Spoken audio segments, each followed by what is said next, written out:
Hi there, I'm Zane Franson, VP of Platform and Operations here at Simply Ask, and today I'm going to show you how you can create your first process. Now, when you first log into the platform, you'll be brought to this My Summary page.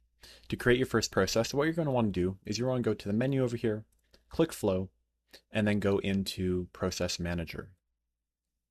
Now, in Process Manager, you would see all of the different processes you've created before. Now, since this is our first process, there'll be nothing here. Now to go ahead and start creating a process, what we got to do is click New Process and then fill in some fields. Now what do we want to name our process? Maybe let's do Order Fulfillment. We could put a description, though we're not going to do that. It's not necessary.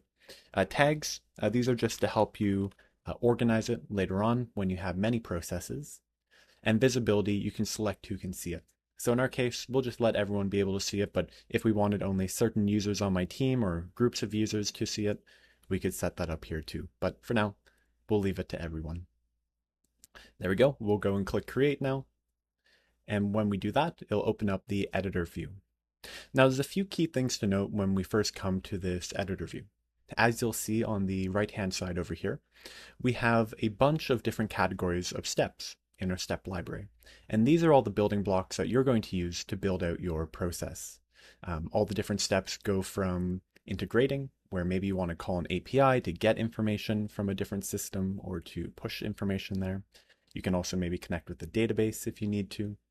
You can do other things like sending emails or text messages, or creating manual tasks if you need that as well.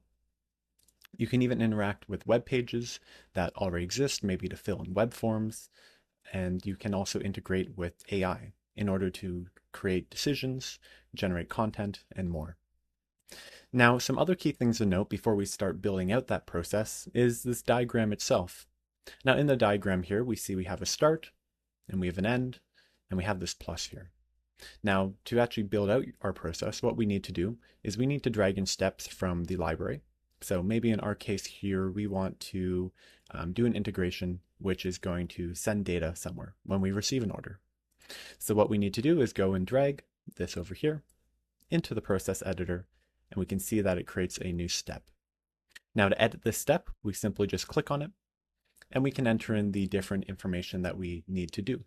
So in our case here, maybe we want to create a record in Salesforce or HubSpot or really any CRM that we have. Now what we'd want to do at this point is go to the documentation of those service providers, grab the URL information, copy and paste it into here, configure some other details like if we're getting data or pushing it or posting it, and so on. And then we can use that as part of our integration. Now our documentation has great details on how you can do this easily with different providers. So I recommend you to visit that if you're looking for more guidance on how to configure integrations to popular service providers. Some other things to note in this diagram is that we can go ahead and add input parameters. So these are parameters that are provided when the process starts, and you can use them in later steps. So what we can do to configure that is go into settings, we can go into expected input parameters, and here we can set up a couple types. Now the first type are simply called input parameters, and these are values which are provided at the time of the process being started. Now, we'll touch at the very end a bit on how you can execute them and trigger these processes, but the point being is that when this process starts, some values are being provided. So in our case, maybe we want an email to be provided when the order is submitted, and so we can then select the parameter type, and this does some validation to make sure that the data you're receiving is correct. So, you've selected an email and you're receiving an email, and so here we can select the email type. There are other ones like around addresses or around files or phone numbers and so on, but let's go ahead and select email. Now there's a couple other fields here that we could configure. So there's one called protected, and what protected allows you to do is to configure a field where after it executes, you will not be able to see the value that's stored in that field. And so this is generally used for sensitive information that you don't want just floating around and easily viewed by anyone with access to your platform. You can also set up if this field is required, or maybe it's an optional field of data that you provided. And then finally here we have some advanced configuration. And really this advanced configuration primarily corresponds to the public submission form functionality that we have within our platform. So you can configure some things where maybe you want the display name in that form to be different than the actual parameter name. You could set that up here. You can also add in a description and select the type of entry. So if it's a multi-select or single select and so on. But in our case, we don't need any of that. We're just adding a new field called email with the type email. Now there's some other fields we'll probably want here too, like order item. And so we'll simply add an order item. In this case, we'll allow any type of text to be there, and we'll click confirm. We could, of course, add in as many other parameters as we wanted for different fields, maybe like name, phone number, address, so on and so forth. But to keep it simple, we'll just have those two. Now, there's some other types of parameters here as well that we can configure. One type being default parameters. Now, default parameters are very similar. However, these are not values which are provided when the execution starts, but they're just parameter values that are always there. So maybe we want to have a default parameter value of maybe like an API token.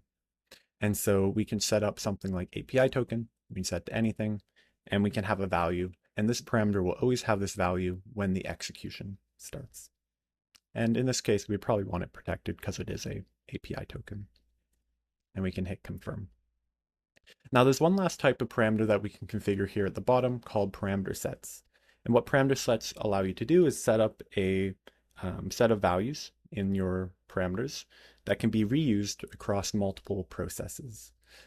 This is common if you have many processes that reuse the same types of values, again, maybe API tokens and so on. And they're helpful in that regard, but we're not going to go too deep into that within this video. So going back to the editor, after we've configured now our input parameters, we have the ability to use these within our flow, because at the time that the process hits the start, we will have those values for use in later steps. So if we go back to our example here and we go into the API step here, we can set up some fake URL. And this could be something like mycrm.com/API, for example. This would be replaced with an actual URL. And again, that would come from your documentation. And we have great articles to help support you on that as well. But for now, we're going to use this example. Then what we can do is we can configure different methods. In this case, let's say we want to update a record in a CRM. So what we're going to do is we're going to do post, which is generally used for updating or adding new data. And we're going to configure some other things like the API request. Again, the details for what parameters you need to configure for a given API would come from the documentation of the system that you're updating. So in this case here, let's assume that there's going to be a body parameter like email, and we can simply click the @ sign and select email from here because we received email when the process started. We can click confirm, and maybe we want to have a header parameter, and maybe this is going to be authentication so that you can make the API request. And in that case, let's use the API token and click confirm. Now we can also map the output parameters from here. So maybe this API will return a response, and then we want to use those values in later steps. And to do that, very similarly, you could just click add new and set it up as you need. Now, if you want to add additional steps to this flow, again, just drag and drop, build it out, and you can use parameters which were collected either at the start or generated in later steps within those subsequent steps of your flow. Now, your flow doesn't just have to be one linear line like this. Commonly, you'll have branches and conditional logic and so on. And to configure that, it's as simple as going into logic here, selecting conditional branch, dragging that in, and then now you have some sort of branch. And we could set it up with additional branches, and maybe we want to have a condition like if the order item equals 1, 2, 3, because maybe we want to handle some order with ID 1, 2, 3 in a special way. Or maybe we want to have a different branch where order item equals 4, 5, 6 or 7, 8, 9. And we can set this up as we need to. And then of course there we can drag and drop more steps into the branches to make it as complex or as simple as we need to automate the manual steps that we would be doing today. So once all of this is done, I'll remove this step here. We can go ahead and click Deploy to save and publish our changes. Once we've deployed, we can see that we have a new process in the Process Manager. And from here, we can go ahead and open up the settings by clicking up here and see additional details. We can edit some of the things we set up originally, like the name of the process, the description, the tags. We can also go ahead and change the visibility of who is able to see and edit this process.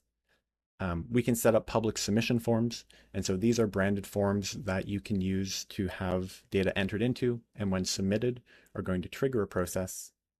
And you can also go into how to execute a process, which will show you step-by-step instructions of how to trigger this process, whether it's through an API, or through one of those public submission forms, or on a received email, or from an automated agent within the platform, and so on and so forth.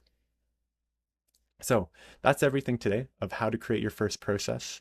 The documentation portal has many other resources to help get you going, and best of luck with your automation journey.